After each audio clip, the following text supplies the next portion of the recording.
Olá, você que acessa as plataformas do jornal Estado MS. Eu sou Rafael Belo e o Politizando de hoje está aqui com a deputada federal Camila Jara. É um prazer receber você, Camila. Muito obrigado, Rafael. Muito obrigada a todo mundo que acompanha a gente aqui no Politizando. É uma honra estar aqui com vocês e que a gente possa debater sobre assuntos importantes que impactam na nossa vida. Vamos falar disso, mas vamos começar com o pessoal que está falando muito essa semana. Eu acho que até o Laureano conversou com você sobre a questão do seu nome, está aí cotado para a prefeitura. Daí a gente tem uma questão, vamos dizer, choque de gerações, né? Que nós temos você, a mais nova, o Zeca, a Gisele. Como é que tá essa história? Bom que ele já vai direto no ponto na pergunta mais polêmica. Então, Rafael, eu acho que a gente perde muito nesse debate quando a gente fica discutindo nomes. Eu acho que existe, sim, uma diferença de perspectivas, de gerações, mas eu acho que isso não necessariamente não tem que gerar conflito, porque são duas visões que se complementam. A gente tem um ideal de cidade, a gente tem um ideal de construção, e a gente sabe que a maneira como Campo Grande, a gestão de Campo Grande está sendo gerida e está sendo levada durante anos, não contempla e não contribui para que a gente consiga avançar enquanto cidade. E eu digo isso porque ainda a gente tem 8.000 crianças que não têm acesso à creche. Isso significa que mulheres saem do mercado de trabalho porque não conseguem ter onde deixar seus filhos. Isso prejudica a economia, prejudica o comércio, que vai vender menos, porque se você tem uma pessoa que não está recebendo renda, aí acaba com que os empresários locais não consigam investir. Esse é um problema sério que está colocado. Quando a gente pauta também a questão da moradia, nós temos mais de 38 favelas, uma cidade que era considerada a capital sem favelas.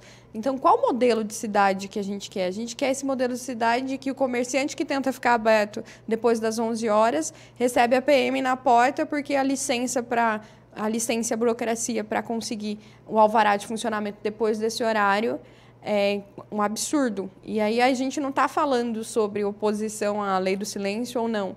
Como gestores e como pessoas que planejam a cidade, a gente podia criar uma área, por exemplo, para esse comércio se desenvolver.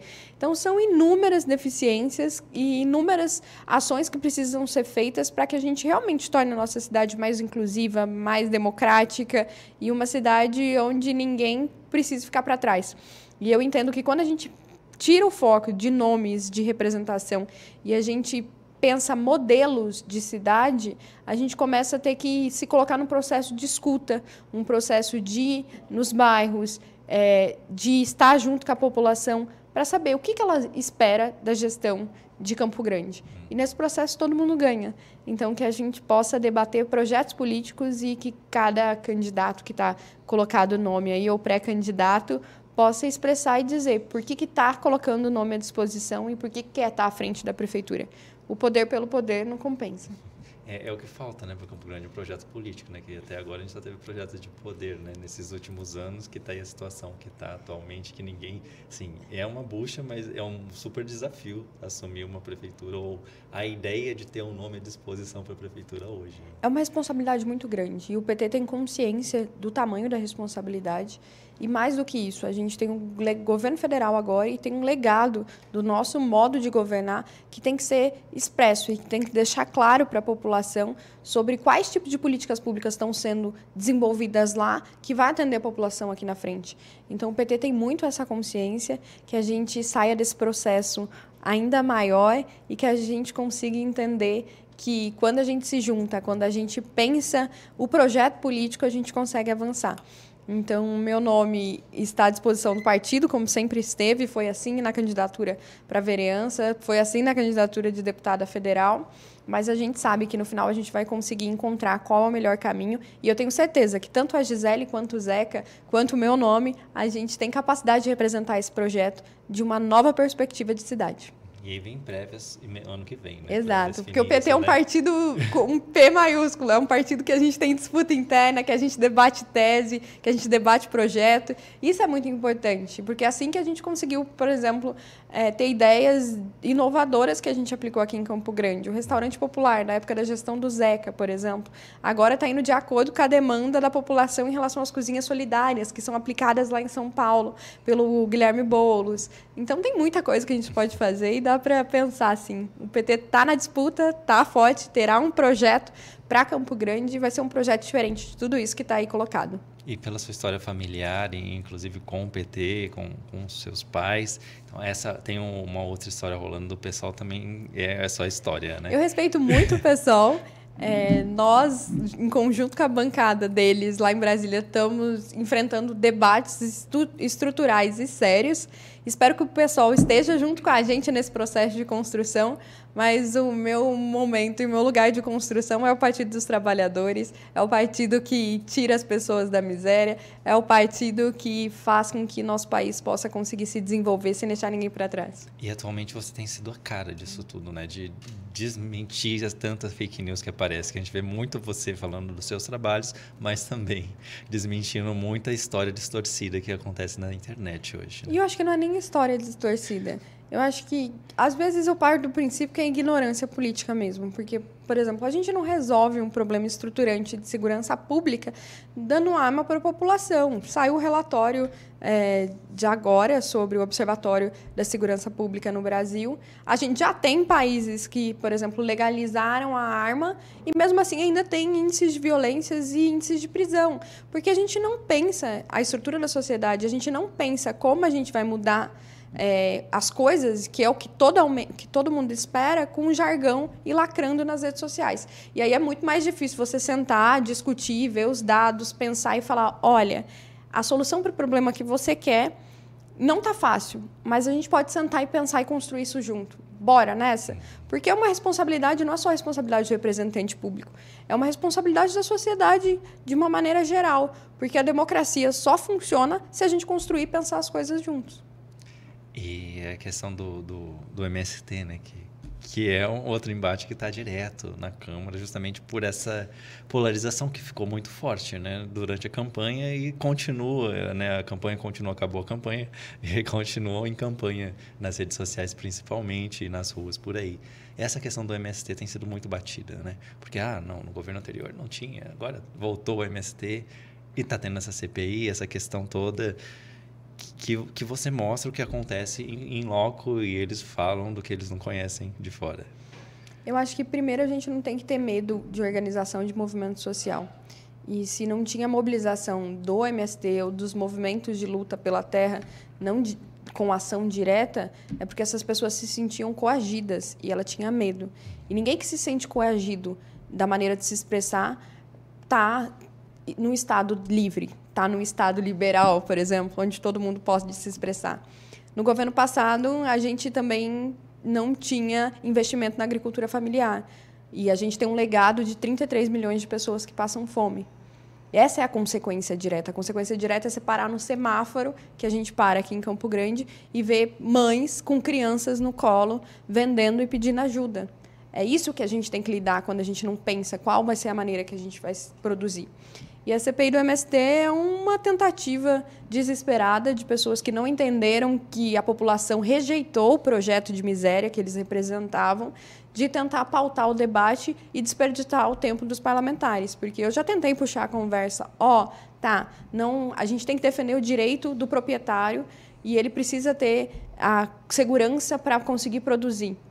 A gente precisa garantir o acesso à terra para as pessoas que querem produzir e não só o acesso à terra. A gente tem que pensar política que leva à água. Por exemplo, a gente tem diversos assentamentos aqui no estado, aqui em volta de Campo Grande, se a gente olhar o assentamento Nazaré, por exemplo, que não tem acesso à água para garantir a produção.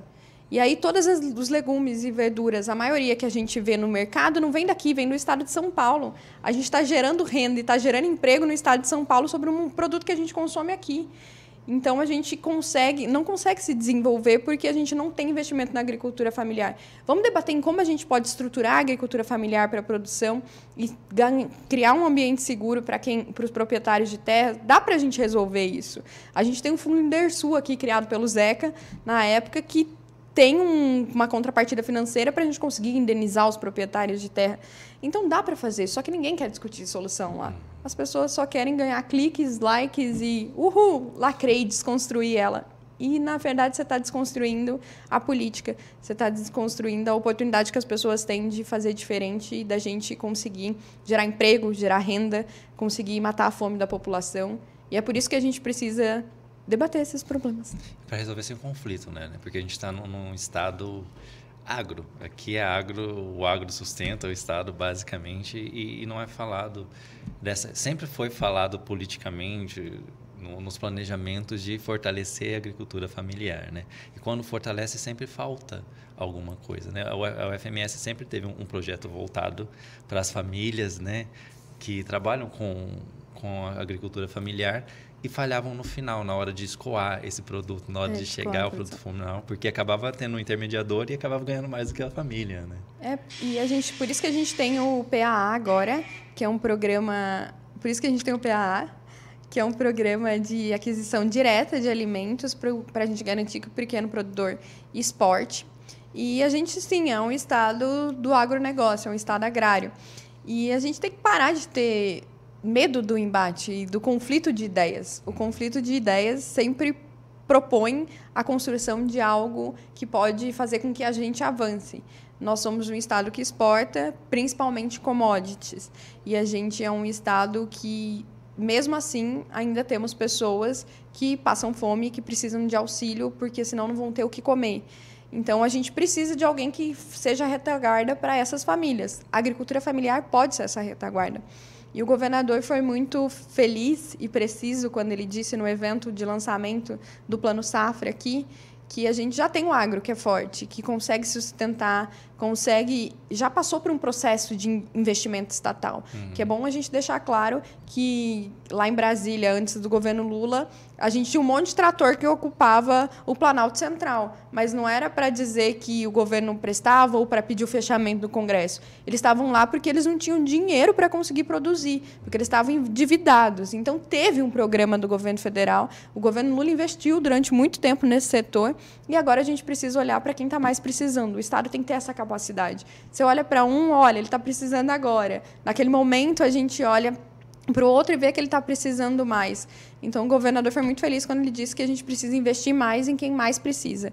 E a gente também tem que repensar o modelo de estruturação do agronegócio. Quando a gente vê e deixa as coisas como a gente não percebe que o agronegócio perde dinheiro.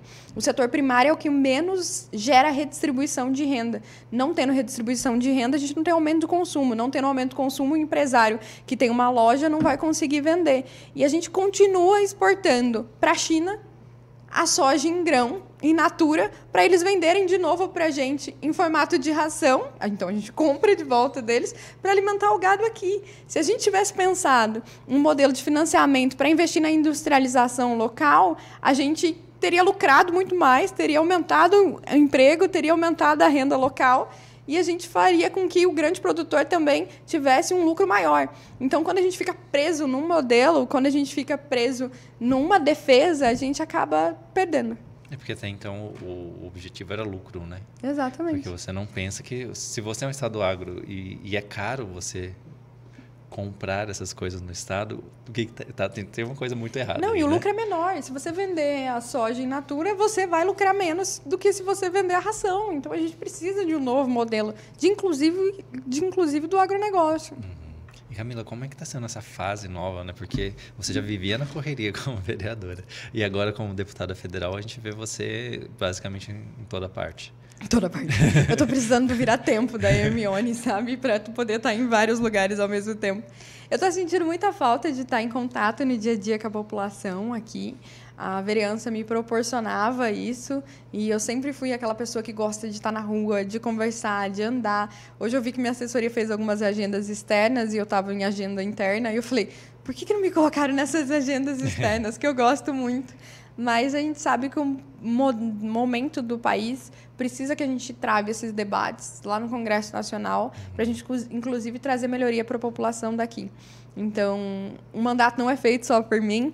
A galera está aqui na ponta, atendendo a população, conversando com todo mundo. E são pessoas que eu confio. Então, quando eu não estou aqui fisicamente, a gente não abandona nem Campo Grande, nem Mato Grosso do Sul. A galera está junto, pensando e estruturando para a gente levar as demandas para lá e conseguir desenvolver o melhor trabalho local. E como que é a pressão no Senado? Temos mais mulheres lá do que aqui, que era mais voltada a... Era você que defendia, né? Agora está a Luísa lá. E era você, então você tinha que explicar tudo, tinha que explicar para os outros, para inclusive a oposição, para eles entenderem o que estava acontecendo, que era uma coisa necessária. E como é que é isso lá, né? Que a gente vê que lá é mais discurso, é mais narrativa que a gente vê do que tudo. Infelizmente, eu sou a única mulher na bancada da Câmara Federal ainda, né? E a gente tem mais parlamentares mulheres, isso é bom, mas a gente precisa deixar claro que não basta ser mulher. Não adianta você ser mulher, criar um movimento de mulher e estar atrelado a uma estrutura partidária ou uma figura parlamentar que sempre contribuiu para que as mulheres fossem excluídas desse processo de decisão. Então, eu sempre falo, não basta ser mulher, tem que ser de luta. Tem que ter a consciência do lugar onde você está.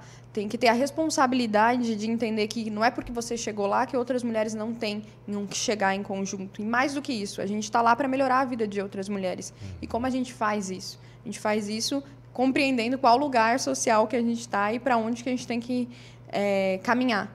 Então, eu acho que falta um pouco dessa consciência da bancada feminina. Mas a gente está avançando bastante. A gente tem a Benedita na presidência lá, o que é fantástico. Acho que uma das melhores experiências que eu tenho na Câmara é conviver com a Benedita, que é uma mulher excepcional e é uma mulher que pauta e se coloca ao lado de outras mulheres. Então, está sendo uma experiência bem bacana e eu tenho certeza que a gente vai conseguir promover mudanças que realmente impactem na vida das mulheres de Mato Grosso do Sul, de Campo Grande e do Brasil, tendo uma Benedita na frente da secretaria. E em vista disso tudo, de minorias, a gente estamos falando de América Latina, de América do Sul, e a gente vê ainda esses embates. A gente falou com o Bolsonaro, acho que umas 2 semanas atrás, e ele falando dos presidentes e da relação do nosso presidente atual com os outros presidentes da América Latina de uma maneira crítica, né? Sempre apontando porque ele falava antes e tal. E temos os BRICS agora, né? Que está aí de frente de tirar a hegemonia, que inclusive os Estados Unidos garantiu que está acontecendo isso mesmo, no esvaziamento da reserva deles, e o BRICS aí aparecendo com relação com os países que estavam fora disso, né? Como que você se envolve nisso? Como que você vê tudo isso? Então, a gente tem um novo modelo de agenda e de política externa. O que eu mais escuto quando eu vou nas agendas de debate, tanto no Parlamento Europeu quanto aqui na América Latina, eu tive a oportunidade de estar nesses espaços de discussões. O Brasil voltou, que bom que vocês estão de volta. E parece até jargão, mas não é jargão. Porque, por exemplo, um debate sobre a vida das mulheres, chegaram e falaram, eu não acredito que tenha alguém do Brasil aqui, fazem 7 anos que ninguém do Brasil vem debater esse tema. E aí, quando a gente olha a nível de América Latina, os partidos e os parlamentares são interligados, promovem momentos de discussões, e o Brasil ficou um pouco isolado desses debates. E isso é prejudicial para nós, porque quando a gente não entende que a gente tem que pautar um novo modelo de desenvolvimento, e esse modelo de desenvolvimento entende que, se a gente crescer enquanto nação e não olhar para as nações que estão do lado, a gente vai sofrer as consequências diretas sobre o subdesenvolvimento, a falta de estruturação dos outros estados, a gente não tem compreensão nenhuma do macro. Então, já foi a época que grandes potências pensavam em si mesmas, no seu próprio desenvolvimento, e isolavam os outros países. Agora, a gente não pode mais fazer isso, até porque, por exemplo, na pandemia, isso ficou claro. Deu alguma coisa do outro lado do mundo, todo mundo vai sofrer a consequência. A gente está num mundo hiperconectado, onde as pessoas conseguem se deslocar de um lado para outro numa velocidade enorme. E isso faz com que a gente tenha responsabilidade sobre pensar um novo modelo de desenvolvimento da Terra. E aí, quando a gente fala do debate internacional, o Brasil tem um grande ativo, que, diferente dos outros países, que isso não acontece. O Brasil e a América Latina, mais da metade das florestas, mais da metade da preservação ambiental está nos países do sul, né, do sul periférico. E a gente tem um ativo muito grande para concorrer com as grandes potências. Olha, se vocês já desmataram tudo e agora querem que a gente preserve, a gente pode preservar. Mas como isso vai gerar desenvolvimento local para as pessoas que estão no nosso território? E eles precisam disso, porque sem água ninguém vive. Tipo, acabou. Não, a gente não consegue sobreviver. Então, eles precisam da gente, e a gente precisa de alguns acessos ao bem de consumos e tecnologias que eles têm. E é por isso que a gente está integrando o Mato Grosso do Sul nesse debate internacional através da Frente Parlamentar em Defesa do Pantanal, que é um dos lugares de maior biodiversidade do planeta, que está sofrendo muito com desmatamento por conta de uma legislação estadual que foi aprovada no governo anterior, e isso está fazendo com que a gente vá na contramão de tudo isso que está sendo discutido, e a gente quer, então, promover desenvolvimento social, preservação ambiental, redistribuição de renda através dos maiores ativos que a gente tem. E a gente já está tendo algumas experiências lá, então, se vocês quiserem acompanhar o lançamento da frente e todos esses debates, eu convido vocês para participarem. Que dia que é? Dia 2. Dia 2. É o lançamento da Frente Parlamentar em Defesa Dia do 2 é Pantanal. quarta-feira que vem, é isso? É. Quarta-feira que vem. Muito bom. E aí a gente tem a Rota Bioceânica, né? A Rota Bioceânica Que tá que só serve numa para realidade, integrar, depois de muito tempo, né? E o Heitor Miranda deve estar feliz, que ele que iniciou esse debate há muito tempo lá em Porto Murtinho. Mas a gente tem que pensar qual construção está sendo feita para a Rota Bioceânica. A gente está falando só para criar uma autoestrada e a gente exportar melhor e mais rápido a nossa produção, ou a gente está pensando sobre todo o intercâmbio cultural que vai vir, o fluxo migratório que vai aumentar, a nossa responsabilidade de desenvolvimento e construção com os países vizinhos. Então, a gente não tem que pensar numa rota bioceânica que diz muito sobre o Paraguai ou sobre o Brasil e Mato Grosso do Sul. A gente tem que pensar uma rota de integração com toda a América Latina. E aí a gente vê que nosso país sempre teve a parte desses diálogos, até por conta da língua, né? Nós somos um dos poucos países aqui que fala português, mas a gente consegue pensar e estruturar uma nova perspectiva de política. E aí o Bolsonaro vai criticar mesmo, porque a política externa dele foi um fracasso. Ele era piada nas reuniões internacionais. Então, é inveja, né? Quando a gente não dá certo numa coisa e aí a outra pessoa está sendo ovacionada, a gente fica, putz. E Campo Grande, Mato Grosso do Sul e Campo Grande vão ter maior destaque, principalmente na Rota Bioceânica, porque pelo mapa, e até a gente conversando com o Pedro Oceano sobre isso, Mato Grosso do Sul é o coração da América Latina, né? A gente tem uma grande potencialidade de desenvolvimento. E aí que eu falo que a gente perde o debate quando a gente fica preso a um modelo de desenvolvimento local. A gente precisa pensar alternativa e dinamizar a economia local. A gente pode ser exportador de tecnologia para toda a América Latina. A gente pode ser referências em vários projetos. A gente tinha a discussão aqui na cidade da estação digital, que funcionaria mais ou menos como o Porto Digital em Recife, que ia servir para essa integração. Esse foi um debate que foi deixado de lado por parte da gestão, porque a gente fica preso a um modelo de desenvolvimento. Toda a sociedade perde com isso. E o medo da discussão, né? Porque queriam colocar lá na plataforma, na ferroviária, né? A plataforma ferroviária, que é um espaço cultural, em vez de pensar na integração e outra coisa, abandonado para não ter desgaste político. Parece que foi isso que aconteceu, integrado. Né? Lá no Porto Digital, é um espaço antigo também, de preservação histórica, e é tudo integrado. A gente tem cinemas, tem salas de música, tem teatro dentro da estação digital. E tem espaços makers para a gente conseguir desenvolver economia criativa. Tudo funciona muito integrado. E aí a gente deixa esse debate de lado mesmo, porque a gente tem medo. Eu acho que falta coragem para os nossos gestores. Tem medo de apresentar outras alternativas para a sociedade, outras visões de mundo, outras maneiras de ser, de agir, de se relacionar. E aí fica tentando isolar e atrasando o Estado, porque não tem firme aquilo que acredita ou aquilo que orienta as suas ações. Isso foi mais marketing, pelo que eu entendi, porque estava no meio de um evento de tecnologia local, né?